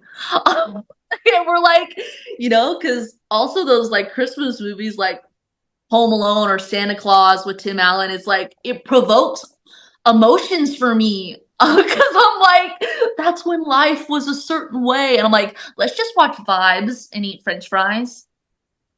Like let's just go the other way But I think and that's maybe we'll try to better. Making healthy yeah. new traditions that feels like yours, like you said, not necessarily like family orientated or you make the holiday Mhm. yours. I love that idea. Yeah, you gotta watch it. You gotta be like you gotta watch it on Christmas every year for the rest of Yeah, I'm your gonna life. make it mine as well. No, because I hadn't heard of it, and it's the reason I caught your shirt is because I went through a Jeff Goldblum phase this summer, and I watched. I swear to Jesus, I watched a load of his films, but I watched one from like the 80s or 90s, and it's such a small film. It's Was it about Earth Girls Are Easy? no, he's a dad in it. Have He, I ever seen him play a dad? dude, he's a dad, and it's is it called like the dad and his boy or the dad and his son gets into like a bit of trouble. It's like really low budget. It never got like a theater release. It was like straight to VHS. I'll have to Google it and send it to you. But Yeah. I went that deep into his like filmography, and yet like that's when you said Vibes. I was like, I Right. can't think of that. Why don't I? Yeah. What movies did you watch in your like obsession? Because I had an upset like I love him, but I had like a moment of time where I was literally watching like movie. Well, Like this summer I went crazy into him, and I literally started at the beginning, and I skipped some of the earlier ones because I was like, I prefer him now. I think he's gorgeous yeah, now. I'm like, this is like little we're baby fetus Jeff we Goldblum. are one girl. Yeah, I think men as they get older, they look better. That's just for me. I But mean, all of my crushes have always been like that. Like some of my biggest crushes ever, probably like you know Norman Reedus from The Walking Dead. He plays Daryl yeah, Dixon. yeah. He's We're beautiful. we're so like crazy. It's We're kind like of freaking me out, we kind of. shop for men at the senior center. We do have so much in common though. And what's freaking me out is like even as you're talking like about like family and stuff, like you and your mom, how close you are. It's like me and my mom are joined at the hip. That's crazy. And Dude, I'm coming I over. know, I know. And like with what I do like as a job, it's weird, I know, but she's always been so supportive. And like my brother, he's in a band and like Yeah, she's all in. My mom is just like, right, like we're gonna book shows, we're gonna do this, we're gonna do that. She's always that crazy voice in her head that's like, you do can do it. it. Like, what if it Yeah, works? You know what I mean? that's crazy. And what if they have the same name? That'd be weird. You shut the fuck up. I think I'd actually hang up. Goodbye. I'm like, that's too much. That's crazy. Mm, Yeah. We're like, that's really weird. No, like literally, I don't know. Do you know a singer named Michael Bolton? yeah. Okay, well, when I was 5, I wanted to marry him. And he's like old. And I'd marry him now. When I was He's like, 5, dude, when I was 5, I thought I was gonna marry Ash from Pokemon. I know the guy, I know the Pokemon character. No, the main guy with the hat, with the baseball cap. I was like, him? I was gonna marry him. Or have you seen Daredevil? No, this is our first thing we don't have in common. Is it Okay. an Ireland thing? No, Daredevil it's a movie about the superheroes. 2002, dude. I didn't want to marry Daredevil. I wanted to marry the villain in the film, Colin Farrell. Oh yeah, Colin Farrell. In this film, he's completely bald and he has the outline of a bullseye on his forehead. And I turned to my mother and I was like, I'm gonna marry him. My mom was like, what the fuck is wrong with my child? Hey, what the fuck? I'm surprised we were into like mainstream like 1D and 5 sauce. Okay, who was your favorite in 5 sauce? As for all the uneducated viewers, that's 5 seconds of summer. I always, always, always had such a soft spot for Ashton. Yeah, It's right. just something, it was his energy. He was just so, I just loved him. Yeah. I think I went through phase. I went through Ashton was like number one, my favorite from the beginning, and then I went to Michael also, but I liked them both. But like Michael was like, punk rock, He was cool. like Yeah. yeah, he's like dyed hair, crazy attitude. I still get angry and like sad when these people get married or like have long-term girlfriends. It makes me upset. It's like no one wants to see that. No Like, don't one. ruin my perception of you. We're getting I married. know. Like, And then Michael Clifford's like has a baby. No one wants to I see that. know. That fucked me up. When I saw that, that's when I felt like, I don't want to say old, but like, I think Michael Clifford, I see the green hair, I see the piercing, and now he's like, Yeah, I'm like, what's happening? I know. It's like I don't know. It's crazy. Like like the baby thing is fine. I don't care. But like it upsets me when it's like, oh, they're with a long-term girlfriend, they're married, or they're like keep that on the down low. We don't want to know. We don't want to know. Love is love, but like stop. We don't want to know. It's sad. But you know, remember back in the day, like, especially I know at 1D, like, they weren't allowed make it public if they were dating. Like, all of their girlfriends were like on the low. Like, that was Good. fucking nuts. I Good. remember, was it Louis? Was it when it broke that Louis, I think it was with Eleanor, people were like, no, my boys, they do not have girlfriends. It's not a thing. I remember watching it unfold like in real time, being like, shit, the shit is hitting the fan. Well, you know what? It's a psychological. This is like the psychological of fan. This is a new series for you. Psychology of fangirls Fandom. or the fandom. That's our podcast we're gonna start. Oh my God, we need to start a Dude, I'm so podcast. fucking in. Don't even joke about that. I Let's could do talk. it. I'm ready. I'm ready. I'm for real. 100%. For real. But no, like you want to, I don't know. It's like the psychological or the psychology. I need to learn how to say the word before the podcast. The psychological effect is like, you know, I don't know. It's like maybe I don't know what I'm saying, but it's we just want to feel like they're alone. We want to feel they're like, they're single. They're always single. We don't, because I don't know. We just have like this crazy, like, I don't know. Do you feel that way? Or are you like, I can't wrap my head around people that are coming like so happy for you. You Yeah. found love. I don't understand. I think it's like I see both sides. I think the point that you're getting at is like there's such a personal thing about like if you're super, especially with like boy bands or like bands in general, when you form a Mhm. connection with them, it feels like they're yours. And not even in a like We sound genuine, so bad. and We it's not even no, it's not even like, yeah, we're gonna get married. It's like, you know what I mean? That it just feels like this little bubble. Like, I mean, it was the same with the Beatles back in the day. I remember watching the documentary about them, and it was like the anarchy that like broke out like when any of them were seen with girls, and it's because of that frantic energy. Yeah, I don't know what it is, but it's like you just want to know the possibilities there. You just want to know if we saw each other on the street. I have a crazy story. You want to hear it? Always. This is, I don't know how long we're going, but this is crazy. I don't know if maybe I'm just going to say it's a band. Okay, I'm just going to say it's a band because I don't want them to like hunt me down. But well, I do, but not for this.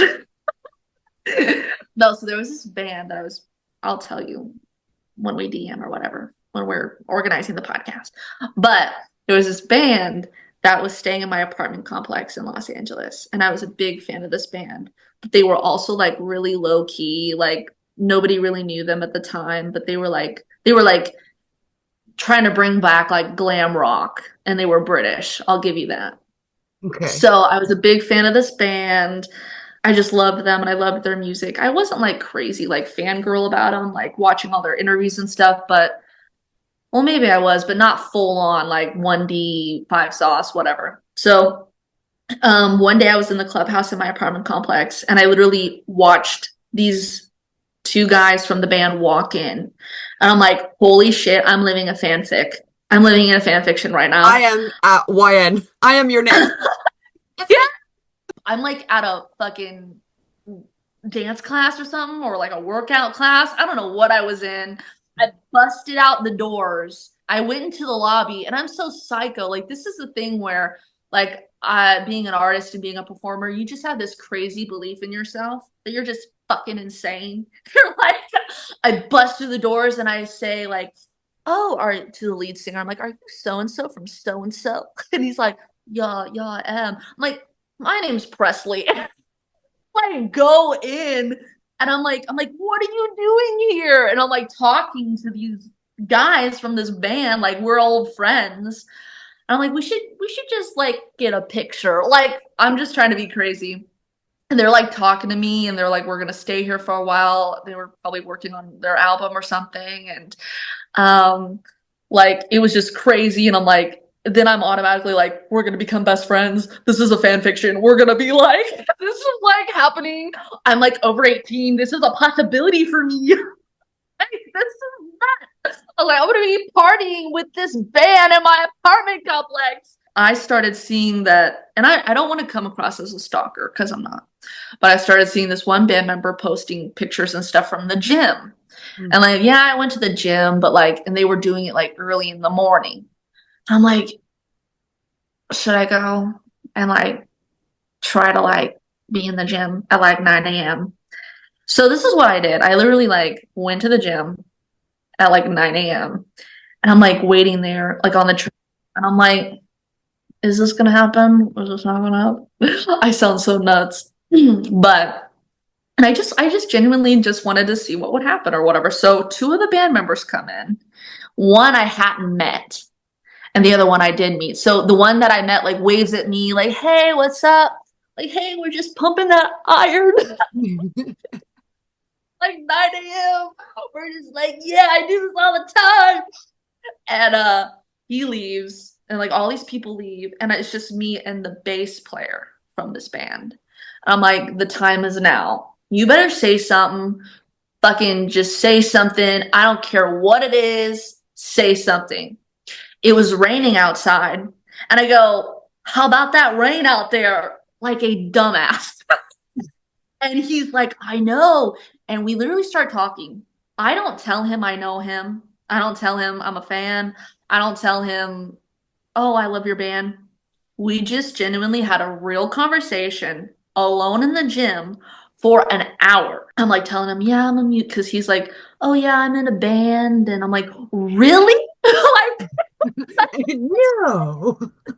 I'm like, really? He's like, yeah, like we did this like cruise with blah blah blah blah blah. And I'm like, that's crazy. And I'm like, yeah, I'm a musician, but like we're talking about just random stuff and because normally if I saw someone that I was like a fan of, I would want to talk to them and maybe get a selfie and then Yeah. whatever. But I played this as like I'm gonna act like I don't know who the fuck he is because then I could see how he really is as a person, True. and just genuinely like let's have a conversation. And he did have a girlfriend, so I didn't go, oh, let's like have a give me your number or anything like that. I just was like, I just had a genuine, and like I would see this band like throughout the time they were staying there. Like we were all at a 4th of July party together. I sang at the party. The lead singer was like, that was amazing. I ended up like kind of being friends with the lead singer's girlfriend. Like, so when I say I hate girlfriends, I really don't because like, I'm not like I hate, Yeah. but so that was like a fanfic moment. I don't know why we started talking about that, but that's like, if you guys are seeing this, anybody's seen this, you should try what I did because it's honestly iconic. Very It's smart as crazy. well. As soon as you ask for a selfie, they're gonna switch into like work mode, whereas like if you just talk to them, you see what they're And like. Yeah. and I have this thing where I feel so passionately about I don't like when celebrities act all high and mighty, like they're not gonna take a selfie with you. If they're in interviews, they're like, I hate it because the camera world and everyone's wanting to take a picture. I'm like, I hate that mentality because I'm like, that's the world we're living in. A teenager or anybody that comes up to you that wants a picture, it's important to them to have that to look back on. Like, I think there's certain situations where it would be like maybe annoying or whatever or unsafe, but I think it's the celebrity's responsibility to have like a little conversation with the fan to make it more than the selfie. Like I've literally taken pictures with celebrities where it's like a selfie, that's it, they walk on. And that's horrible too. But I just think that if you are a person that people look up to and stuff, it's kind of your responsibility to just try to make sure that you don't leave that interaction with them feeling like you fucked them over in some way. That's just my opinion. But so I'm Yeah. not like, I don't know I was like 19 when that happened. And it was just like, I'm just going to have a conversation and see what happens. Like, and it was amazing. And I literally am so dumb. It was a Friday and I'm like on my iPad or iPhone or whatever. He walked out of the gym and I started playing The Cure's Friday I'm in Love and dancing in the gym by myself because I was so lit. I was like, this is a fangirl moment. You gotta live it. You gotta live the moment. It's getting later, so I'll leave you with one story I have to tell you. If we're talking fangirl moments, I've got to tell you because you'll appreciate this. So Okay. I've been a Supernatural fan my whole life. Literally since like 12 or 13. Love it. Live it, love it's my life. I have a bunch of Supernatural tattoos, but my favorite was always Cass, right? Yeah, yeah, yeah. He's my boy. He's the angel of Thursday. I was born on a Thursday. Cassiel is the angel of Thursday, but Castiel was loosely based. Whatever. I love Misha Collins. He was one of my first hardcore crushes. So if we're talking unattainable crushes, my man was 20 years older than me and married. I was like, doesn't matter. This year, I was like, I gotta get to a convention. I gotta go. I've never been to a Supernatural convention, and I've a very close friend of mine, Megan, was like, you gotta come to Crossroads, dude. You have to come, Can I right? say, you Yeah. know what's crazy? My legal name is Megan. Shut the fuck up. No, and I was born on Friday. So you're Thursday, I'm Friday. My name's Megan. Your best friend's named Megan. Weird. Hang up now. Yeah, I know. I'm like, That's there's some crazy. kind of energy that's just like, I know. I know. that's weird because usually I'm the oddball in any friend group I've ever been in. I'm the oddball that has nothing in common with anyone. And here it's just like, yeah, check, check. Me either. Yeah, like I don't even know anybody that would be like any of the stuff that we were saying in my personal life. at all. Me neither. It's like talking into a mirror. I'm like, um, That's nuts. Okay. yeah, but Crossroads. So it's a convention in Birmingham, and I was like, I'll go. Misha got announced. I'm going. I have my ticket. I'm gonna go. And it's a supernatural convention where there was a bunch of supernatural guests, but it was also in collaboration with the boys. So there was like guests from the boys there, and I was like, it's gonna be fine. I'm gonna be fine. I'm not gonna freak out. I'm gonna be okay, right? Give myself a pep talk on the bus to the airport because I gotta fly there. So I'm at the Uh-huh. airport. It's 5 a.m. I have like no makeup on. I'm eating a sandwich. I'm a nervous flyer. I a very anxious person. I'm sitting at my gate. I have my headphones on, blaring Taylor Swift as you do. And I'm there eating my sandwich, texting my mom, I'm at my gate. I'm okay. I'm going to be good. This weekend's going to be good for me. I need time away. No, no, no, no, I no, look no, up and Misha Collins is standing directly in front of me, looking around like this. And he looks at me and he kind of goes, Birmingham. And I'm like, and he knew that I knew. You know what I'm saying? He just kind of looked at me and he knew that I knew. And I knew that he knew that I knew. And I was like, no. so he just goes and sits like Holy 2 rows shit. behind me against the grass. When I tell you, I felt my whole body, like my blood went cold. I'm there, like, the whole reason I'm going to this convention is for this guy. Like, Castiel, I could do a whole, like, dissertation on what the character means to me and has meant to me. And he's just sitting right behind me. Nobody with him. He's got his headphones on. He's got a little baseball cap on. Blaring Taylor Swift. Dudes. And I was like, okay, I don't want to ask for a selfie because I had a photo op. Like, I bought a photo op with him for that weekend. I was like, Yeah. I just kind of want to talk, like you, I want to talk to him outside of his setting. I could sense him, like, looking at me. He was like, she's going to come up to me. She's going to come up. So I go up to him, and it's really awkward because I have to walk around a row of seats and dip underneath, like, a rope thing. It's just the seats were weirdly laid out. And I just sit down in front of him because the seats are facing each other. And I'm like, hi. And he just looks up at me and he smiles and he takes out an earbud and he's like, hey, I knew you knew, kind of deal. And I was like, Did he say that or was it like a head nod? it was kind of like a head nod. You know what I mean? Uh-huh. Yeah, like of course I Yeah, miss like he'd him. been waiting. And I was just like, look, I don't want to like annoy you or anything, but like Castiel has meant the world to me for like over half of my life at this stage. I'm going to this convention specifically to meet you. And he just kind of started laughing and he's like, that's crazy, like small world. And I'm there thinking, if I'd known I could meet you in Dublin airport, bitch, I would have just waited here and gone home, you know? I wouldn't have sold my kidney for those tickets. Dude, for real. So like he was just like he was super sweet and super nice. He looked so jet lagged, the poor thing, because he had just come from LA. But he was so sweet.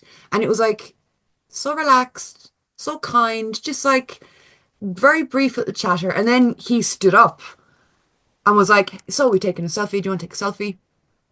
And I was like, That's okay. Like I have a photo up with you. Like, do you wanna?" And he just kind of looked and went, I'm actually really jet lagged. But like if you want to. And I was like, it's all good, it's okay. And he looked like he didn't know how to handle the situation. Like That's hilarious. he was like, are you sure? Because I will. And I was like, I got no makeup on, so it's really okay. It's all good. I just wanted to say, hey, thank you for the art and for what you mean to me. And then I walked away and I went into the bathroom and I cried and rang my mother. I was on the phone to my mom, hysterical. So were you on the same plane? Yeah, we were on the same flight. I always sit in the very back seat of a plane because it's an anxiety thing. And Oh he was no. like 5 rows in front of me. It was a super small plane, tiny plane. He was like 5 rows in front of me. I could see him, and I was like looking out the window at the clouds, and then looking over at him like angel in the clouds. I know, is this heaven? What the fuck? My brother thought I was lying. He texted me and he was like, "There's no fucking way." And I was like, "I'm being serious. I'm freaking out right now." Did you guys get off the plane like and go to baggage claim and And it like was so awkward because we got oh off the my plane and we were like a few people apart, and then I'm standing at baggage and he's kind of like hovering around like with the old every now and again, and I'm like, I'm going to throw up. God. I'm super shy in real life, dude. I am super shy. So the fact I even went up to him, like my knees were That's shaking. amazing. Yeah. And then what happened when you were at the convention? Was he like, Yeah, he just kind of like smiled and nodded. Like I got a picture with him and he's dressed as Castiel. But he literally has the trench coat and the tie. And he was like super nice. But like when I went up for the autograph, he didn't mention it. So I was like, I'm not going to mention it. Hello, how are you? It's lovely to meet you. But like, that's so weird. yeah, You I think he don't, didn't recognize you because you had makeup on?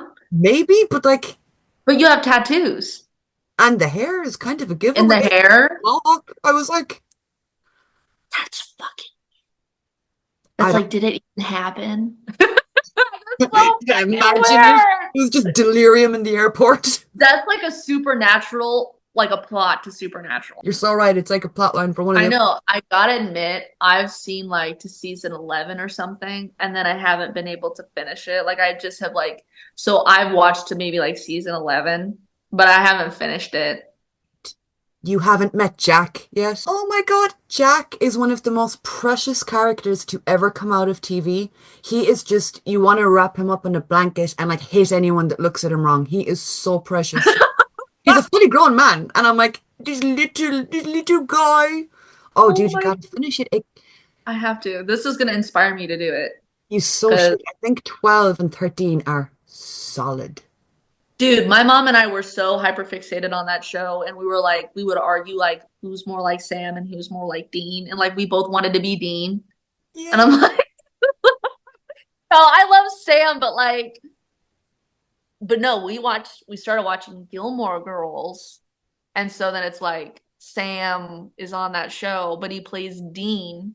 Yeah. So it was crazy. That was another hyperfixation. But we would be like, arguing, like, no, I'm Dean. You're no. And I'm like, Mom, you're fucking Sam. I'm Dean. Like It's doing funny the because like me and my mom did that as well. My mom never watched Supernatural, and then during lockdown, she's a healthcare worker. She works in a nursing home.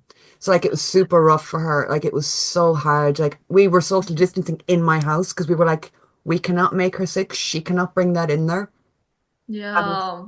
she was like, she needed to pick me up. And she was like, I need to watch a show. I need to watch something that's gonna take me away. And I was like, bitch, I've been trying to get you to watch Supernatural. Supernatural. Come on.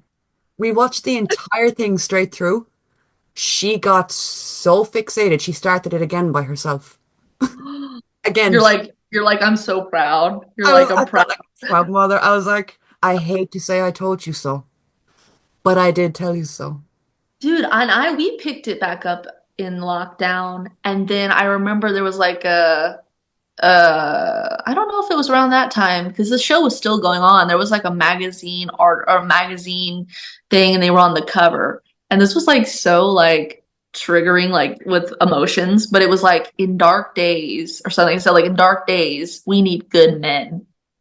And I'm like, they are good men. It's so true. I think I have that magazine. It was Entertainment Weekly. It was like a special. Yeah. I think I have it. If I find it, I'm gonna send you a picture. You just watch that show and you just feel like they're gonna take care of it. You know, they're gonna take care of things. And then like you kind of just start going through your life like, yeah, like I'm like 17. I could take care. It's the What would Dean psychology of a do? I wonder fangirl. what Dean would do. I know. Yeah. What would Dean do? Like Dean would be like, I'm taking care of this shit. Like, I need to be like Dean. It's a weird psychological thing. I feel you on that. The amount of times, like, and that goes through my head. I think you pick up little pieces and traits, the best parts of characters or people that you've loved or liked over the years, and it kind of like it's like a patchwork quilt over your personality. That when you're not Right. good for something, a little bit of Dean would jump out, or a little bit of whoever. Yeah, I do. I totally feel that. Yeah, like because one of my when I was a teenager, I like loved Cyndi Lauper. I was like obsessed with Cyndi Lauper, and my mom like showed me her, and my mom loved. She'd always be like, oh, I never liked Madonna, but I love Cyndi Lauper, and so like being a fan of her formed me aesthetically. Really, like a lot of who I am now is because of her. Because I wanted to dress crazy and have big hair, and she was like she was so unusual, and like she literally like made that her album name, and it was like she was wearing that unusualness as like a badge of honor, and she's like, I don't give a fuck what you guys think. And so like I was like, yeah, I don't give a fuck, like I'm gonna wear like 80s jackets and do my hair, and if people would look at me weird, it would like make me excited, be like, yeah, that's right, I am weird. So like you are so right when it's like characters or people, or like, you kind of just maybe take on parts of, because like One Direction, Five Sauce, for us, Yeah. it had to have formed a little bit of who we are Dude, it because it formed was that so time. fucking much of me. It's embarrassing. It formed back in the day, like, yeah, like it had such a huge impact. But even still to this day, they're the reason I got back into going to concerts because like after lockdown, I developed like a phobia of crowds, like a genuine Right. fear. And then I was like, Five Sauce came, or no, I had tickets and the tour was scheduled so many times, and my mom was like, "You're going, that's it." And I was like, "Mom, I can't go. I can't be in a crowd. What if I make you sick? What if I?" And she was like, "You're fucking going. That's it." So I wore a mask, and I was like Yeah. back to the crowd like this by myself, like, "Don't touch me," and I'm usually a barrier. But I went. They got me back into a venue, you know, Yeah. and I then was the same with like being scared of like going into that thing again, you were the like same. crowds and shit. Yeah, because like my first concert after the pandemic was going, it was like 2022 or something. And, I went to go see Alice Cooper. And my friend and I were gonna go see Alice Cooper, and like he's like in his 70s. That was one of the most entertaining, best shows I've ever been to. Like, and the mask mandate had just been lifted in California, so like everyone was like spitting and singing all over everybody. But like my friend and I were wearing masks, and I was a big strong believer in the masks. I got the vaccines. I was like, okay, like I'm wearing a mask, and I had this false sense of like the mask was going to not make me sick. I don't know if it was a false sense, but it was just a belief that it wasn't gonna make me sick. So we got like last minute tickets, like second row, and they were like cheap. Like if you want to go to concerts, cheap, you wait till the last minute, like on StubHub or Ticketmaster or anything. I went literally years ago, I went to go see Fall Out Boy at the Hollywood Bowl hit, like for 400 and something dollars, I think, for two tickets. Like, and those are like $2,000 seats, like crazy. So if you just wait, they're gonna go down in price because people are either trying to resell them because they can't go, or they're trying to get rid of these last minute tickets. And so they're gonna, yeah. But so my friend and I wear masks and stuff. We're at Alice Cooper, we're like, school's out for summer, bitch. We're like, this is crazy. And then literally I get COVID. My friend does not. And Oh, that's why it's like this virus doesn't make sense. Like it doesn't make sense. I get COVID, then my mom gets COVID, and that's, my mom is like has MS and Epstein-Barr, and she's like, older, and I never wanted her to get COVID, and like we were literally sick for 6 weeks. mm, And I was like, worth it. I'm glad I went. Like it was amazing, but like it was fucked up. And it was like I was wearing a mask, I was doing all the things I needed to do, and I still got it. So like even when we went to the Eras tour and stuff, then I'm like, okay, like I can come out of my house now because I went to this and whatever. My friend, that same friend, and I went to see Beetlejuice on Broadway, not on Broadway, but like the theater production of Beetlejuice at the Pantages Theater. We go, no masks. I get COVID, she doesn't. I'm like, we're not friends anymore. Like, maybe bitch, she's why am I maybe she's going? just like a good luck magnet that she takes all the good luck and just kind of fucks you over. You're like, all right, shit. I know. It's like, Fuck. yeah, so the whole COVID thing, it's just like when I went to England to film I Can See You. Mm, Because we couldn't bring any like food because we were like, well, we're going out of the country. Like, we're not gonna like fill up our suitcases with like cans of beans and shit. Because I don't want to get stuck in customs. Like, yeah, I you don't would know have. what's, Yeah. yeah, I was like, I don't know what's going on. And I'm like, we're gluten-free, dairy-free, vegetarians. Are you? Shut the fuck up, Are you? dude. I am gluten-free, dairy-free, wheat-free, sugar-free. Like I will literally show you I have a little treat box beside me of my dairy-free, gluten-free bars. What the fuck? Dude, what? And you got it out of your gingerbread box? This That's is nuts. wild. And I'm not just saying it, I'm not just like, oh my God, like this is fucking weird. This is No, weird. it's weird. This is crazy. Yeah, so going past that moment, that was nuts. But are you a vegetarian? Or I'm do you not eat meat? no, I'm not vegetarian, but I'm hardcore no dairy. I'm hardcore like Yeah. my mom's a celiac. And then I was Hmm. tested and they're like, yeah. And then the sugar thing is just, it's such a long story, but I'm so strict with what I eat because Me too. there's so much I can't eat. I know it's horrible. Yeah. It's like what the fuck? Wait, Sucks. so was the sugar thing like well, I don't know if you don't want to talk about it, but the sugar thing for me was like I was never able to really focus on anything. And also I was really like depressed. And I watched this documentary with this doctor called Dr. Mark Hyman. And honestly, he's very cute and he's like in his 70s. So we need to Right go up see my him. I know. Hey. No, but he was doing this documentary about how sugar inflames the brain. And it makes you can make you sad or anxious or and I was at the point where I was like crying every day and I was like and I could not hardly focus on anything so I was like, okay, I'm gonna try it. I'm gonna go off sugar. And I would have like Pepsi with sugar, like real sugar every day. And like I wasn't a crazy sugar person, but I would eat sugar. And I went off of it and it changed my life. Like I felt better. I was able to focus. I had a whole bunch of acne and that went away. God. Like I was slimming down, which not that I needed to slim down, but it was just like my body was getting healthier and it was crazy. It was like, okay, so I haven't had sugar since I mean, I have like some natural sugars like in jelly or something like that, but like I haven't had a sugar since like 2018. I think, yeah, when did I stop? I think it would have been about 2016-ish.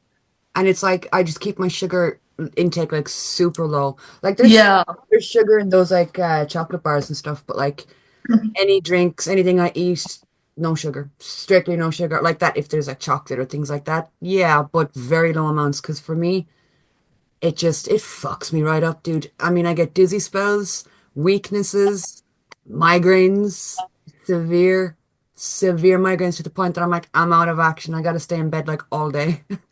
Yeah. No, I started eating chocolate like because I'm like, I don't know if you're like this, but like sometimes I'll be like, fuck this, this is it, I'm going on chocolate again. Like I'm doing it. Like, and I'll do it. I'll like how like the other day I had like a frozen hot cocoa, and then like within 5 minutes, I'm like, I got dizzy. Big And mistake. I'm like, yeah, I'm like, is chocolate making me dizzy? Or like I'll eat kettle chips and I'll be like, I think these were making me depressed. And then you Google it, like, can chips make you depressed? And then it says yes. And then like months later, I'm like, fuck it, I'm eating chips again. And then it happens again. Yeah. And then it'll be like, and then months later, I'll go, that was just crazy. I was probably really depressed. I'm going to eat them again. I'm nuts. But like some things I'm too paranoid to try. 'Cause again, I will never, like, I'll never have wheat again. Yeah. I'll never eat meat. I'll never do dairy. Like, if I eat something, I hate trying new things. Like, if I eat something and I feel a little tiny weird after, Again. I know I'm like, I ate some of this like coconut ice cream, and then like I woke up the next day and my lips felt a little weird. I'm never eating it again. I know, but really quickly, I was just gonna say about the COVID thing. When I went to England, we couldn't bring any food. It was like we're having a face. We're gonna have to eat at a restaurant, Mm. and like at a restaurant, we'd be like, we'll have fries, which was chips in England. It's like, okay, well, what are your fries fried in? Like we're like those people, and then we're like, okay, and then we're like, so. I like literally when I was there, I was like probably lacking so much nutrition because I was eating chips and like broccoli. Like I'd call up the hotel restaurant, I'd be like, I'd like a plate of broccoli with nothing on it, no seasonings, no don't fry it in any oil. I just want bare raw broccoli, but cooked.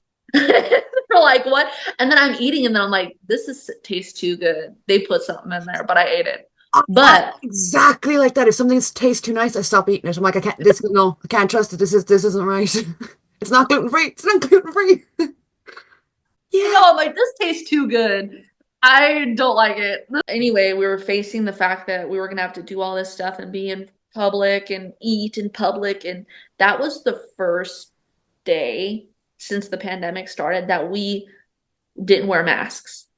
Was when we were in England, we get there, we go down to the restaurant, we're sitting in like a room full of people, and we're like, we don't have masks on. Oh, And it's a real mind fuck it to is. like when you spent, and I was like, I can't imagine like kids that were in the pandemic or like teenagers or like 5-year-old kids that would have been wearing masks for like 3 years. They would have been like, what? We don't want to take them off. This is our life. Like, so it was crazy, but I was like, we're gonna have to take these masks on and just off and just hope for the best. But anyway, I'm an actor, and It has been such a fucking pleasure talking to you. This is probably one of the best Sunday nights I've had in a very long time.